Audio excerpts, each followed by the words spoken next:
Muy buenas a todos, ¿cómo andan? Acá volvemos con Aventurero Guillo, acá volvemos con más Dungeons and Dragons y hoy vamos a hablar, después de, bueno, este retorno que estoy haciendo, hoy quiero comentarles de una regla casera, una homebrew, que estoy elaborando hace un montón y que estoy trabajando mucho, y también contarles en qué se debe esta homebrew, cuál es el sentido detrás de la misma, y para eso, bueno, principalmente lo que vamos a hablar es Dungeons and Dragons, claramente, y un poquito de historia, ¿no?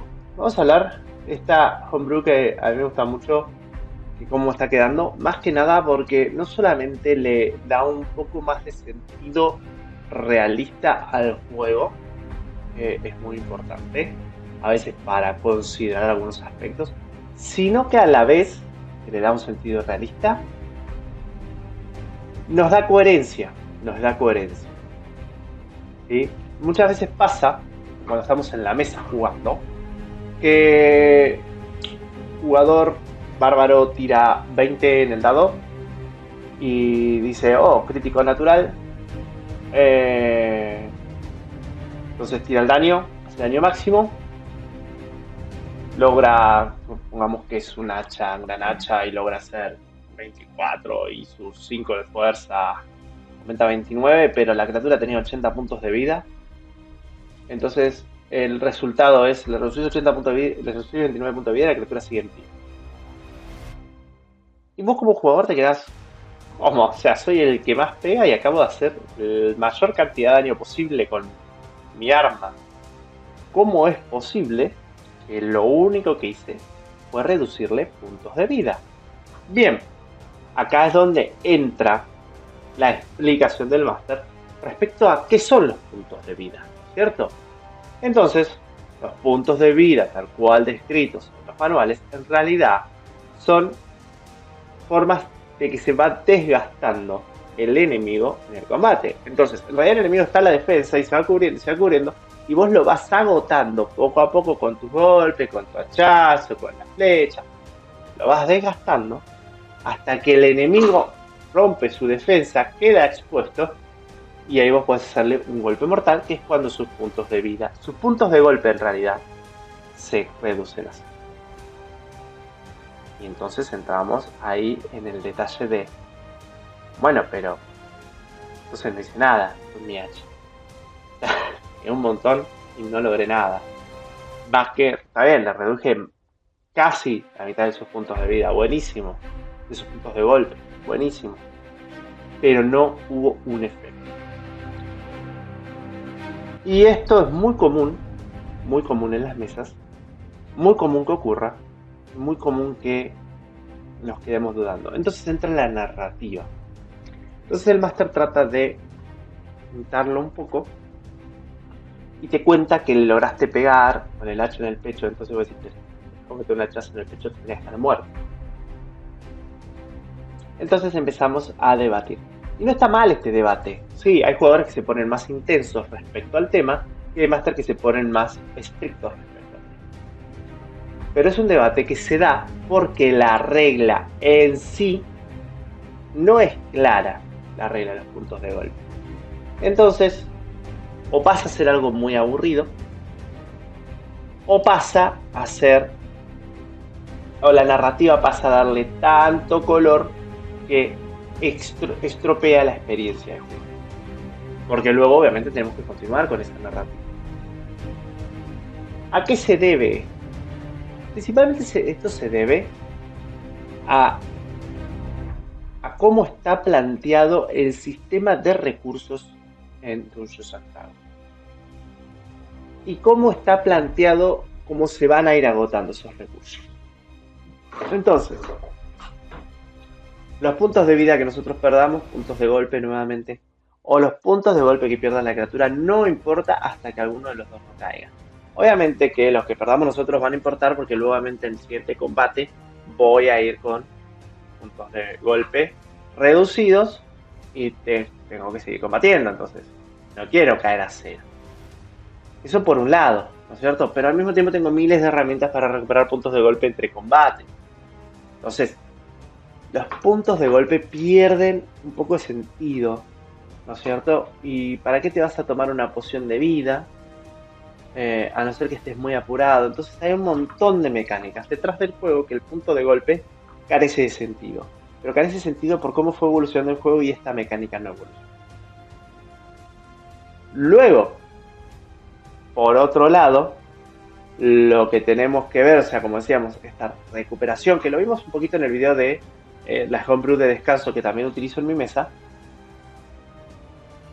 es que estos recursos en general están estimados en una cierta cantidad de combates diarios. Esto lo vimos en el otro video, que los invito a verlo, por cierto, si también quiere tener la información al respecto. Y el juego fue evolucionando para otro lado, hacerlo más dramático, hacerlo más narrativo, hacerlo más colorido, a traer un montón de cuestiones que hoy, con estas mecánicas casi obsoletas y anticuadas, se va perdiendo en el tiempo. Pero vamos a ver un poquito de historia, vamos a tratar de analizar a qué se debe esto. Consideremos que todo esto surge de Dungeons and Dragons, ya por el 1970, si no me equivoco, en 1980. No, 1970 creo que es. La mano de Gary Gygax, como una narrativa para poder vivir un mundo similar al mundo de Tolkien en El Señor de los Anillos y disfrutar una experiencia con amigos recorriendo este mundo de fantasía, siendo elfos, magos, enanos. Y en esa época, obviamente, que no existían los videojuegos como existen hoy día, como los conocemos hoy día, mucho de lo que conocemos hoy día se alimentó de esto. Y lo que ellos planteaban eran escenarios donde iban a, no sé, por ejemplo, entrar a una mazmorra, enorme mazmorra, gigantesca, llena de desafíos en el medio, y a combatir. Entonces se empezaron a estimar algunas reglas, por ejemplo, que haya 4 combates hasta que vos puedas recuperar de alguna manera la totalidad de tus recursos. Regla que, dicho sea de paso, ha ido pasando hasta el día de hoy. Pero luego tenemos la contracara.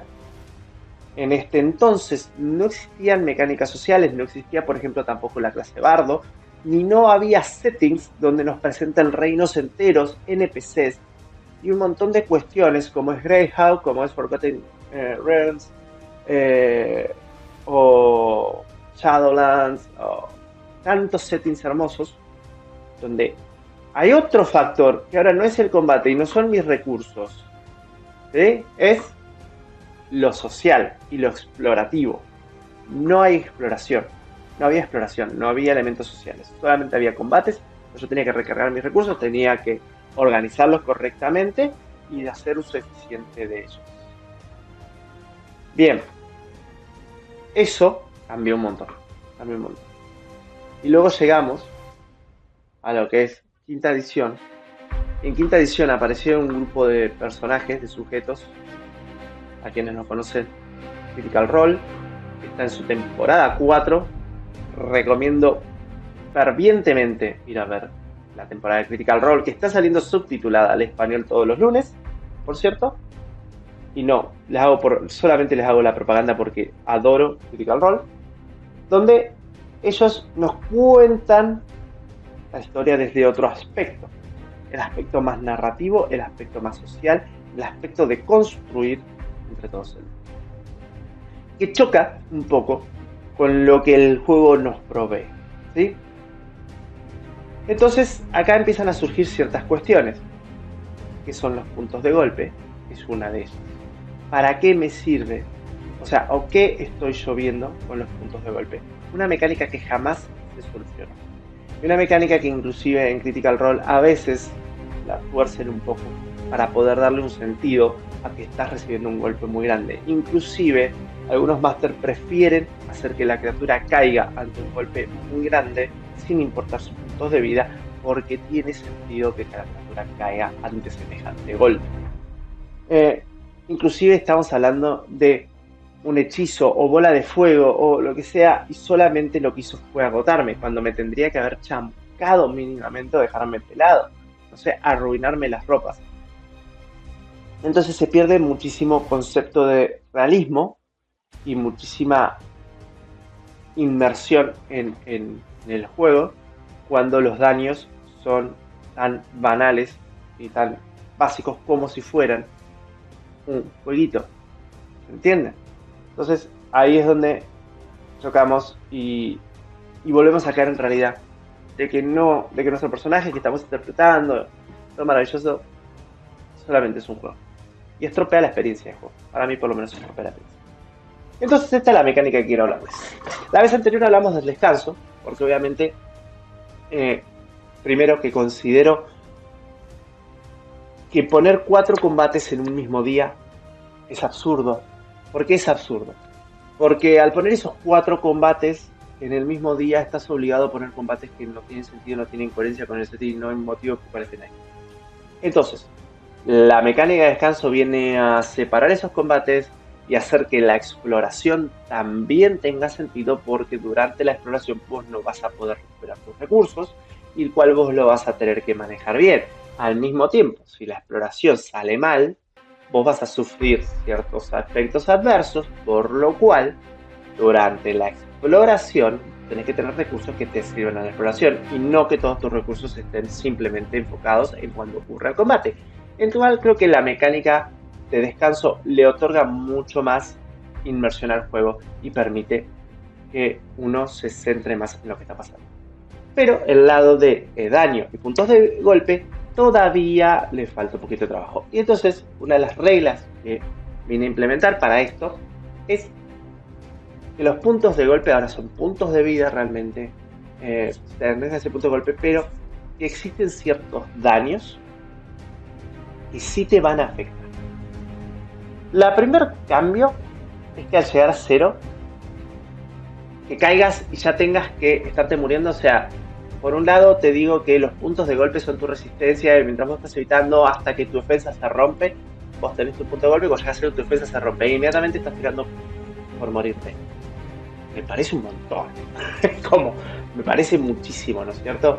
Que de golpe yo estoy lo más bien y paso de golpe a estar ahí al borde de la muerte.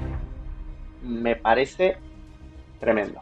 Entonces, el primer cambio que hago al sistema de puntos de golpe es que no estás al borde de la muerte. O sea, sí, tu defensa se rompió, pero vos tenés una posibilidad de caíste agotado, un estado nuevo y conmocionado, donde vas a poder hablar, donde vas a poder interactuar con tus compañeros y vas a poder tratar de escapar muy paso, muy lento del peligro.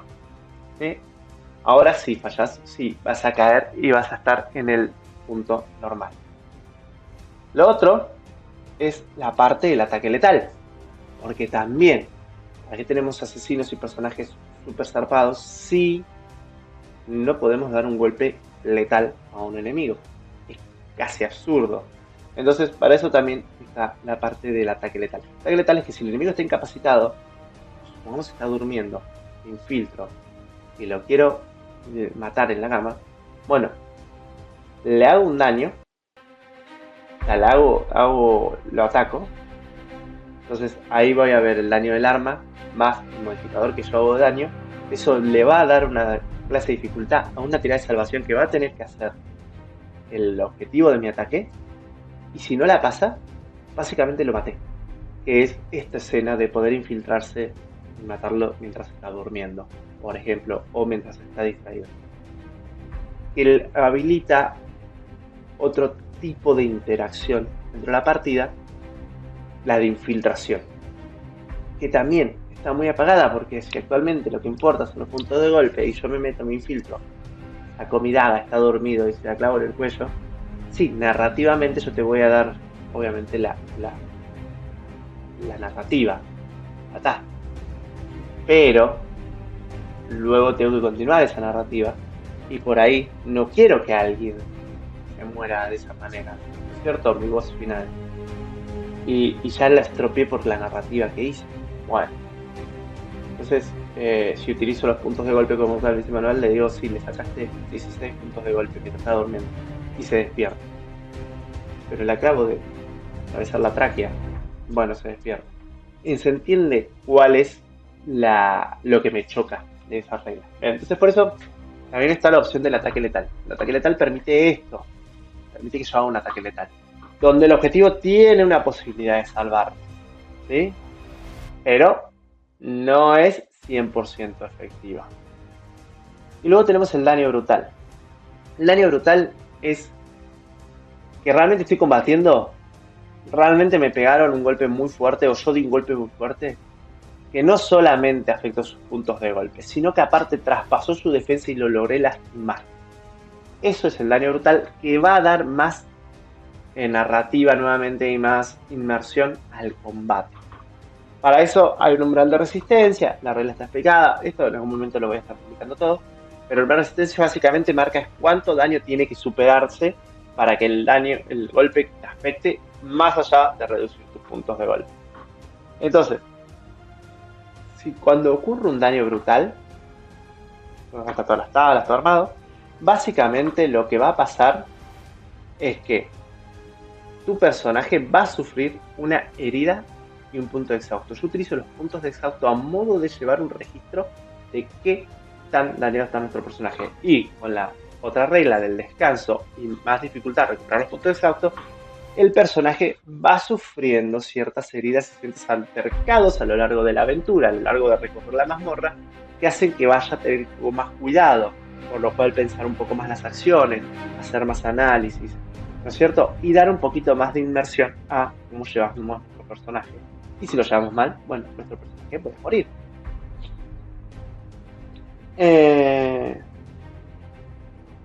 Y como decíamos, bueno, al sufrir un daño de esta índole, ocurre una herida. Y las heridas acá están detalladas, ¿no? Será un dado al azar, o puedes llegar a elegir el máster según corresponda, con dos tipos de efecto: el efecto básico y el efecto agravado. Si yo recibo dos heridas en el mismo lugar, ocurre un efecto agravado.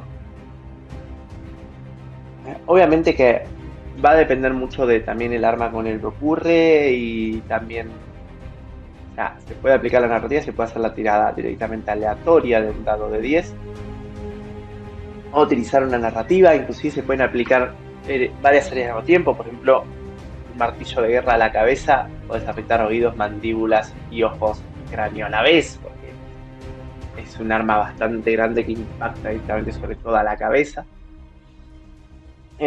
O una daga puede directamente aplicar algo más pequeño, aplicar en un solo lugar, pero bueno, eso se puede ir acomodando.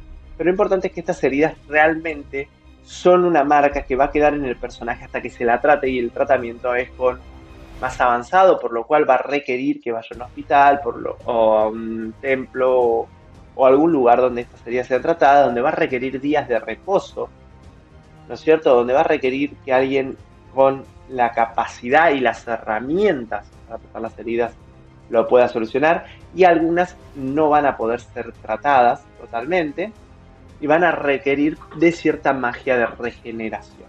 Por ejemplo, si perdemos un ojo, ¿no es cierto? Entonces va a requerir de magia de regeneración.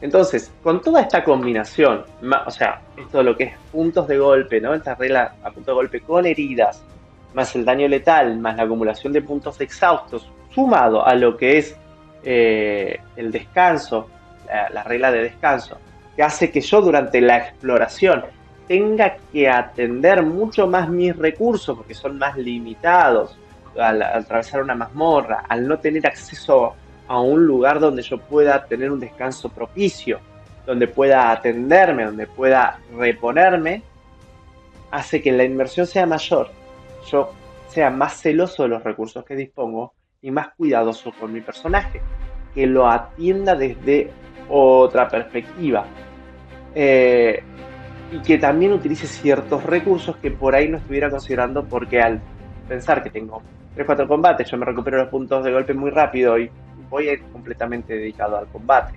En cambio, ahora no, ahora voy a ir dedicado a anticipar un combate, quizás a evitar un combate, o quizás evitarme un altercado extra durante el viaje que me pueda producir que yo pierda algún recurso que no voy a recuperar. Básicamente, estos es mis cambios a lo que es la inmersión en el juego, para que se sienta un poquito más realista, ¿no es cierto? Porque como decía anteriormente, el juego ha cambiado y creo que las reglas no han acompañado ese cambio. El juego ha cambiado un montón gracias a jugadores como los de Critical Role, donde tenemos una historia que el juego ha ido incluyendo un montón de elementos, pero no ha ido cambiando alguno de ellos. Los puntos de golpe son uno, los descansos son otro, que hace que, inclusive fíjense la cantidad, ¿no? Que descienden de Dungeons and Dragons, que manejan las mismas reglas, hace que no se sienta el impacto de las acciones que hago o que recibo durante la partida. Y eso contrasta con tratar de dar esta inmersión e interpretar ese personaje, que es lo que justamente un juego de rol nos propone. Entonces, vamos a revisar algunas más reglas. Hay reglas que quiero aplicar, por ejemplo, a lo que son la capacidad de los lanzadores de conjuros, de los conjuros que saben y demás. Porque creo que hay algunos cambios, algunos ajustes, fíjense que no son muy grandes. Acá simplemente creé 2 reglas extra, básicamente. La de daño brutal y la de heridas. Bueno, y la de daño letal. 3 reglas extras básicas y hice unos pequeños ajustes a las reglas que ya existen. Y con eso ya da un montón de inmersión. Después hice unos ajustes de descanso y ya da un montón de inmersión. Entonces creo que hay todavía algunos lugarcitos donde se pueden hacer ciertos ajustes. Como Homebrews, cuando termine de hacerlo todos serán invitados a probarlo, si quieren, a mi set de reglas. Pero que sí, te dan un poquito más de profundidad y detalle a la hora de llevar las partes. Que bueno, esto ha sido Aventurero Guillo. Espero que les haya gustado este canal donde hablamos de Dungeons and Dragons y donde hablamos de cómo, no sé, quizás si les sirve mejorar sus partidas y sus sesiones de rol. Un gusto y que los dados les beneficien.